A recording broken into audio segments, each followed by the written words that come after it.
All right, so one of the first things to gang stalking is confusion. Me myself, I've never believed in a hopeless state, that anybody is ever hopeless or anybody doesn't have options or there's nowhere you can go. You always can go within and you connect to a higher force, a spiritual force. There's always something you can do to get past whatever is going on in your life. That's just not with gang stalking. That's universal. There's nothing that's ever hopeless. So people going through gang stalking, the first thing that's going to cross your mind is this is a hopeless situation, or somebody has something over me. That's the overlay for the sucker play. There's nobody that can disconnect you, from who you are from within. There's people who may want to make you believe that and create illusions for you to agree to, but that's never possible. It can't happen. Um, so when you first begin to notice gang stalking, it's going to be confusion because you don't know what gang stalking is. So therefore, you're going to have the confusion, and the confusion is an illusion. But you're going to see people going by you in cars, people looking at you, wearing sunglasses. A lot of times, people who first start going through gang stalking, they will notice people following them with sunglasses. After they begin to learn what gang stalking is, you'll notice that'll wear off. Soon you won't see anybody with sunglasses. That's all part of the. That's all a strategy of confusion. Or you see people driving by you on the phone, or walking past you on a phone, and they may be saying things, and you feel it's directed towards you. This is all to create that illusion of confusion. And it's going to be a panicky type thing. Depending on who you are, you're going to react to it in different ways. Depending on where you're coming from in your life, what your story is, uh, it, it's going to seem to be directed towards you. But again, this is universal. It happens to people all over the world. So getting through that confusion is the first step. The individuals behind this, who are directly watching you and observing you and setting up the assignments and stuff like that, most of these individuals would not be able to go through it themselves. So you're not up against some power greater than you. You're up against your own self. This all is based off of you. Again, I've gone through gang stalking for almost 3 years, and I've assessed a lot. I got a chance to see people face to face and read their body language and look at them spiritually as a soul being, and look at them, and I could tell right away they would fall flat in 2 seconds if they even had to go through a tenth of the sort of obstacles I had to go through. And I learned right away, wait a minute, I was the one who created the illusion to make it seem like it was that much more powerful. And these are people that walk the streets. These are ordinary people that walk the streets. These are people, they may live near you. They may work at your business that you work at, the company you work for. You may be a university student. They work at the university with you.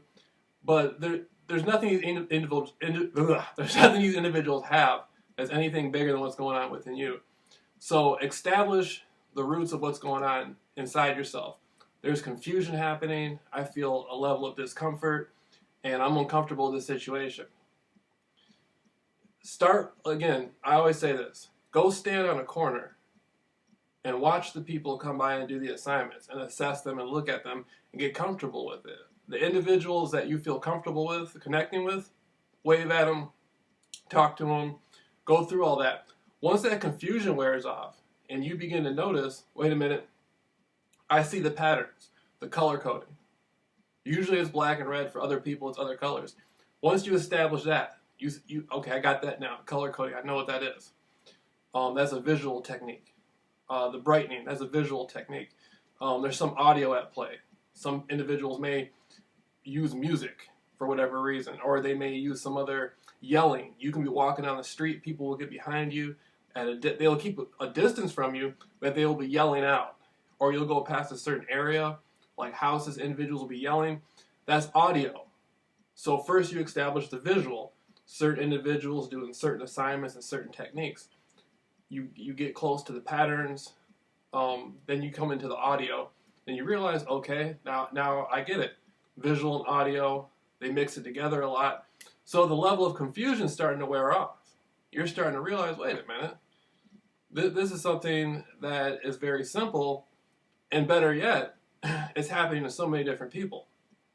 So now you're starting to get a handle on what's happening to you within your environment. You may live in a regular neighborhood, it may be an apartment complex, wherever you're at. So that's number one. Now, once the confusion wears off and you get into a situation of facing the gang stalking one-on-one, that's when you're trying to alert people around you what's happening to you and how it's happening. Now, the first thing that's going to come up is individuals are going to try to talk you out of it. They're going to try to tell you you may be confused, because a lot of times they're not too sure of what they're doing.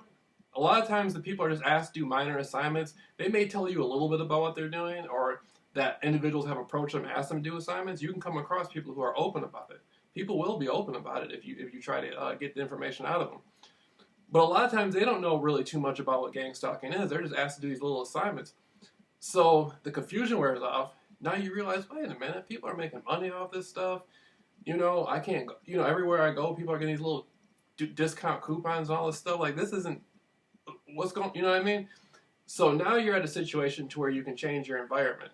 You erase the confusion. You got rid of the confusion. You're being gang stalked on a constant basis. You realize it's in the news. There's other people going through it.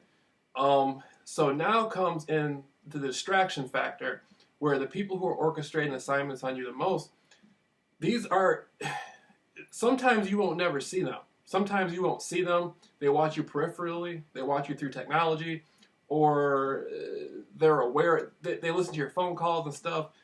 They talk to the people who do watch you, yada, yada, yada.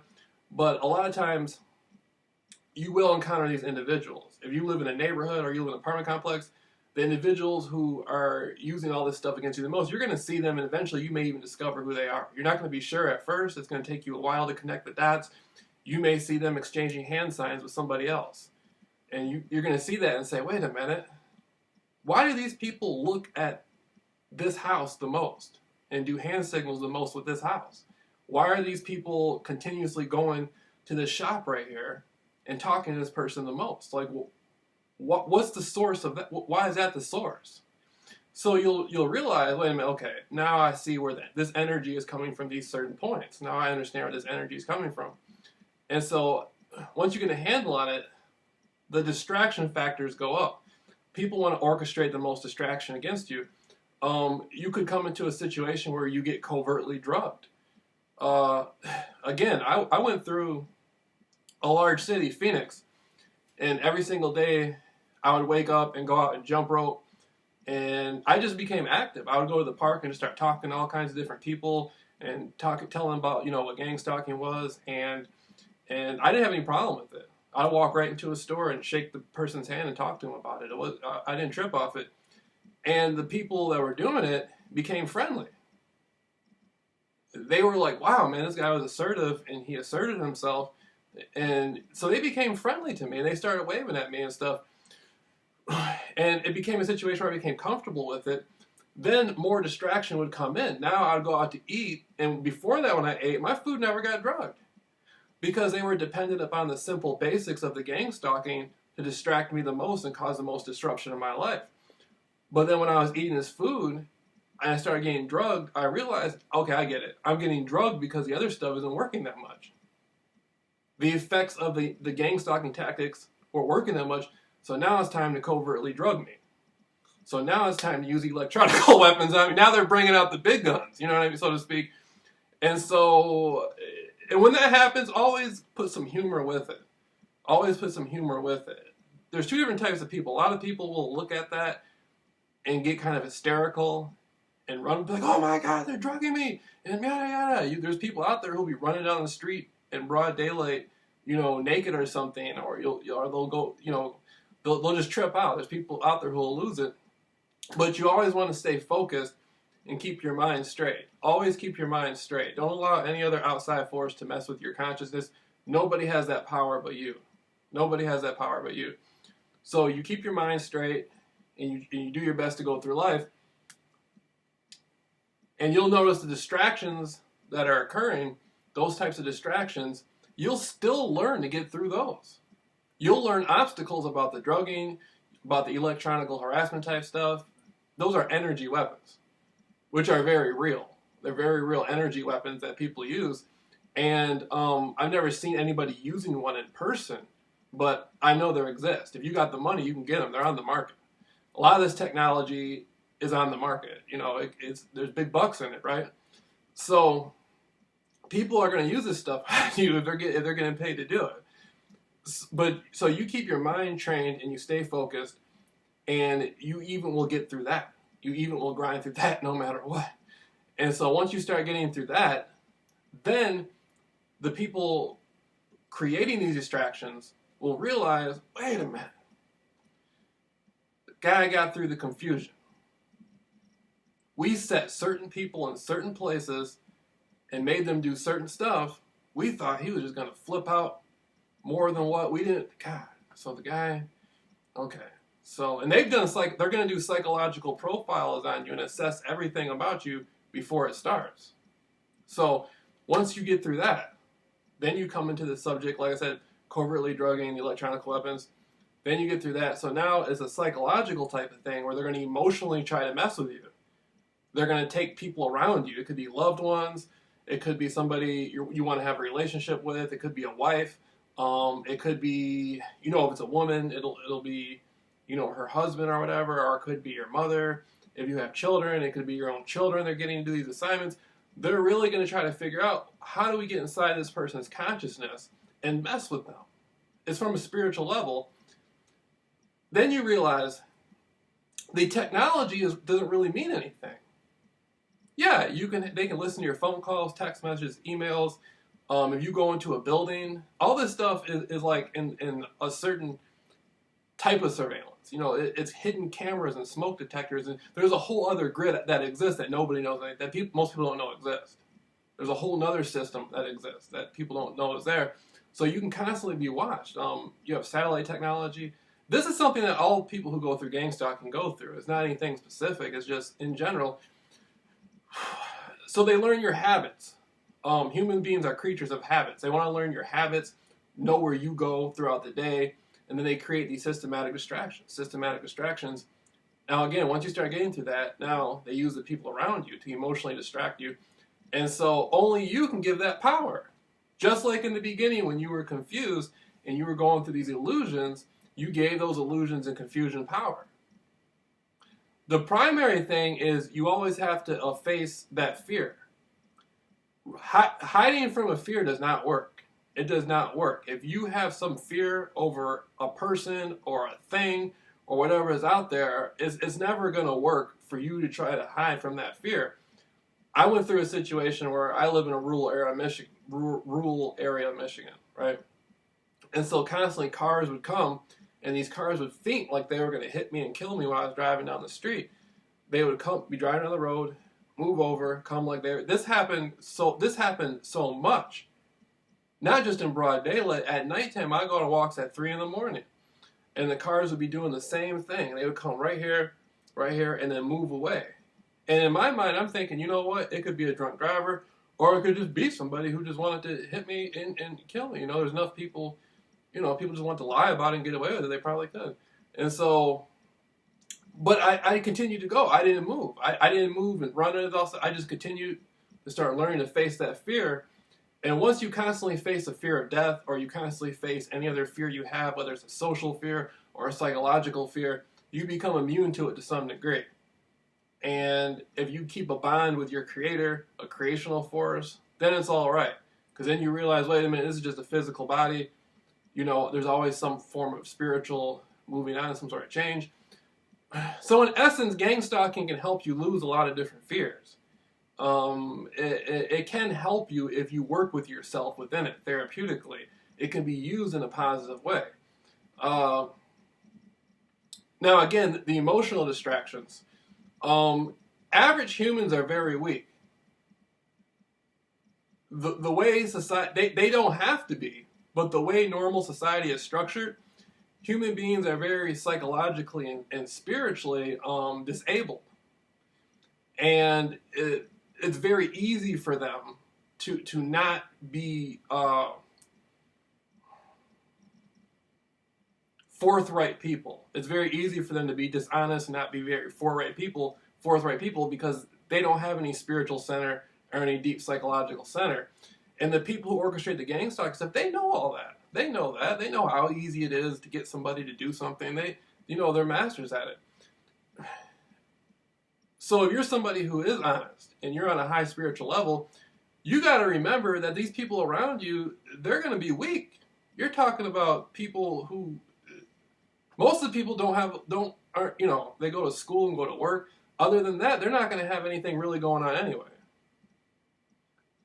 By you approaching these people, no matter who they are, a friend, somebody you want to date, somebody you want a job from or whatever, again, you're giving these people that power, and those individuals will be used against you the most depending on how much power you give them. They say, okay, Jamil, he keeps going to this person or he keeps talking about this person. There's a connection there. Let's manipulate that situation to cause a distraction. And we can bleed the distraction for how much it's worth. I'm the one giving the people aren't nothing to begin with anyway. There's no inherent meaning there. There's no inherent meaning. It's the meaning you give it. So once you realize that, and you say, wait a minute, okay, now I get the emotional distraction game. Now I get how it works. I went through the illusions, the confusion. I had to face the covert drugging, electronic weapons. Now there's people over here trying to create strange assignments with people I may be trying to bond with or whatever. You realize that it's a whole system set up specifically for you.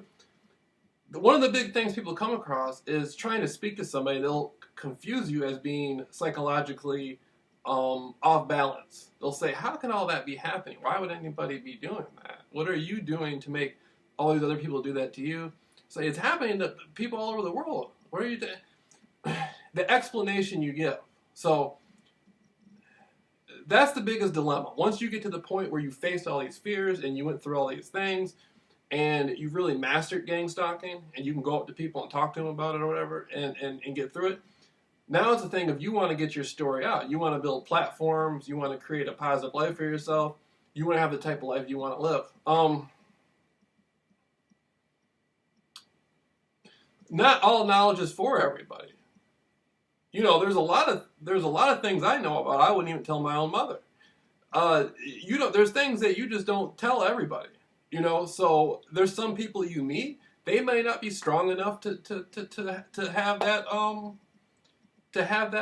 knowledge. They may not be strong enough for that. If they're trying to project it on you like there's something wrong with you, that's showing you that that's on them anyway. Their mind can't go there. So you connect. This is going to help you even more because it's going to make you find strong enough people to deal with it. There's some people out there, they don't even know what gang stalking is, but when you explain it immediately, they'll get it. They'll say, yeah, I can definitely see that going on. Something like that is going on. I was being followed. You know what I mean? They'll tell a story. They'll say, I was being followed one day and I didn't know it. Some people will just get it right off bat. And those are the people you want to connect with the most. The cycles of gang stalking will keep going on. You'll keep having these patterns of all this stuff happening to you.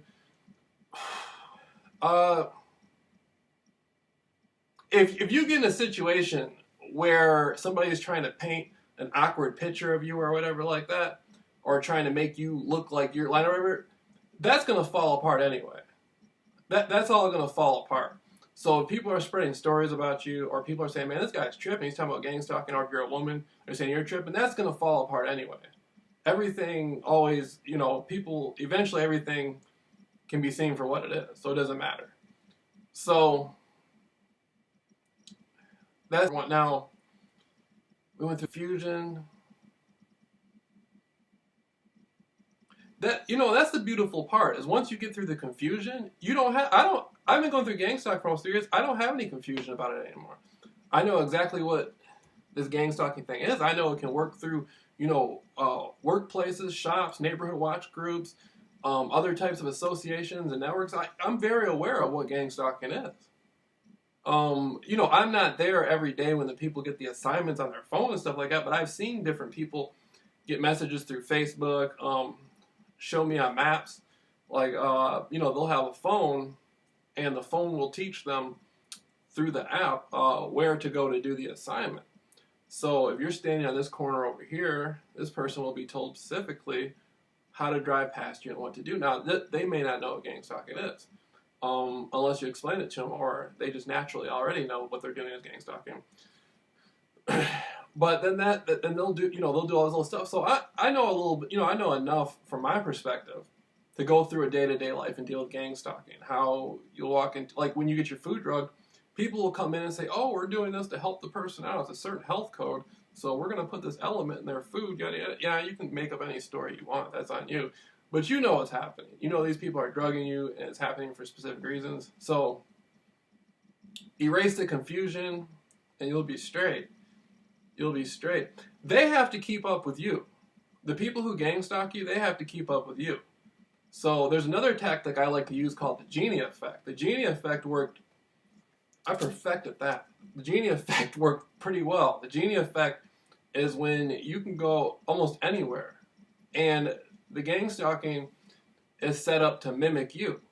So depending on what your preferences are for certain things, depending upon what you're doing, how you're dressing, the people you're speaking to, they will mimic it back to you.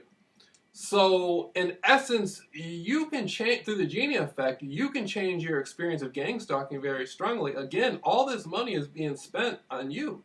All this energy is being spent on you. It's there to serve you. So it's not something always to run from and be tripping off of. You use it in a way, and you can become the ultimate handler. You can become the ultimate hidden hand. In the sense to where, say you like a specific type of a woman, or you like a specific type of car or whatever like that, you can convey that likeness out there to the world. Or it can be anything. It can be anything. You can convey that likeness out to the world. That'll be mimicked back to you. And it can be, if you do it right, it'll be done in a sense to where you enjoy it. That's a great feeling of power. That's a great feeling of power. I've experienced gang stalking, again, far and wide, all over the place. Not just the area I live, just all over the place. And so there is a feeling, if you can get into their mind, you get into the mind of the people. They're trying to get in your mind, but you can get into their mind. And you can force manifestations of mimicking effects, and you alter your perception of that reality metaphysically, and you become the ultimate handler. Now, I've had situations where I'd be talking about certain women, and they would use certain women to gang stalk me, certain looks, certain stuff like that, and I would switch it. I'd do it on purpose, just to see what would happen, and I would switch it. Bam, it would switch. I'm like, wow, that was cool. And then I'd switch it again. Bam, it would switch over into something else. And again, you're talking about money exchanging hands, people watching you and all that stuff. You're controlling all this stuff from within yourself. So gang stalk, there's a lot of cool stuff about gang stalking that people don't know about.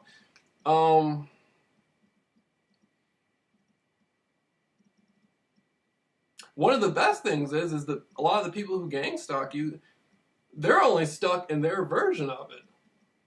If somebody's watching you and they're setting up assignments for you, or they're watching you peripherally, most of these people aren't going to come see you in person.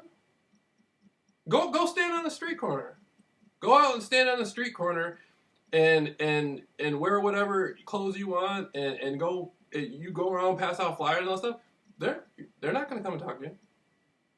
For what? Where are they coming? They're only watching you from a certain perspective. That's all they're watching you from, is a certain perspective. Within that perspective, they know very little of the overall experience you're going through. They know they see about 1/10 of what's been happening. That's all. They see about 1/10 about what is happening. Now, if you choose to withdraw your energy from them, then they're lost completely. And there's different ways you can do that. Sometimes you can go out there and present yourself in a certain way, and their attention will come in, and it'll create an energetic bond to where they can try to come up with all that stuff. But you can withdraw your energy, You can even do a technique I call the flossing technique. I've done this a few times where I had somebody who was doing assignments on me, and I turned it around, and by the time I got done, I had them thinking I was James Bond.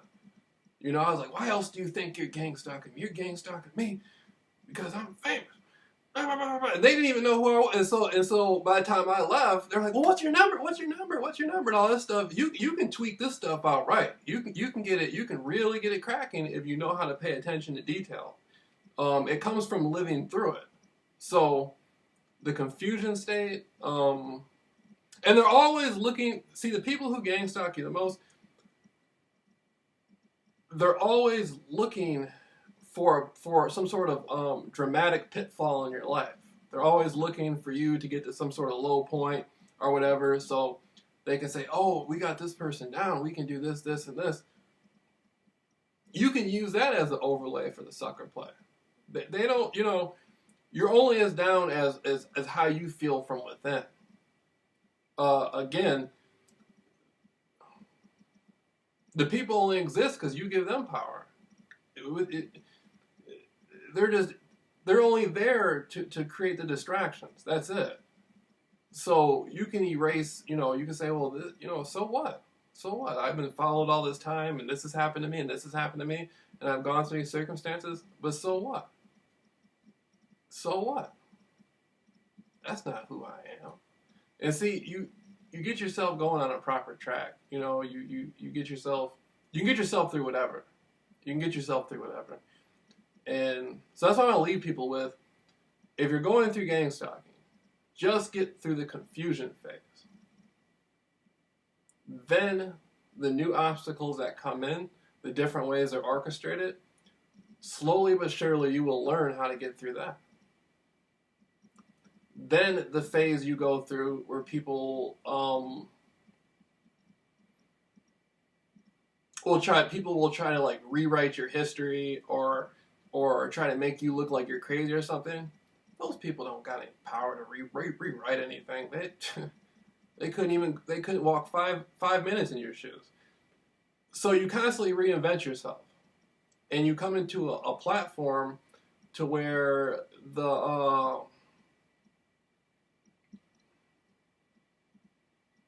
you come into a platform to where you will be able to be gang stalked, but still have a better life. Still connect with the other people that are targeted. Still create some sort of platform for yourself, like you know, and just keep going. Just keep going. Every day it's something else, but it's all on you. And so that's why I leave with confusion, obstacles, and that's it. Once you get past that, you're straight. And you can use gang stalking as a tool to make new acquaintances. See, as you walk down the street and they're gang stalking you, they're there just for you. That's the only reason they're out there wearing those silly, everybody's wearing, they're there just for you. That's the red, they're all wearing red, that's the red carpet. They're there just for you. That's the only reason they're there. And so you use that as a tool. You walk up to them, speak to them. They're all going to be waiting for you as you walk down the street. Different types of people driving by, different. Yeah, they're paying attention to you. That's a tool. That's a mechanism to help you. You use it. It sounds, when you look at it as a threatening type thing, and you're constantly running from these people are there just to go back and forth, do these different types of things. There'll be other distractions created. But you'll be able to create something positive out of the experience. Just keep connecting with the people if they want to. If they don't want to, then you're straight on. Don't worry about them. But build a whole new venue out of it, psychologically and spiritually. You turn it into a whole new venue, and you know.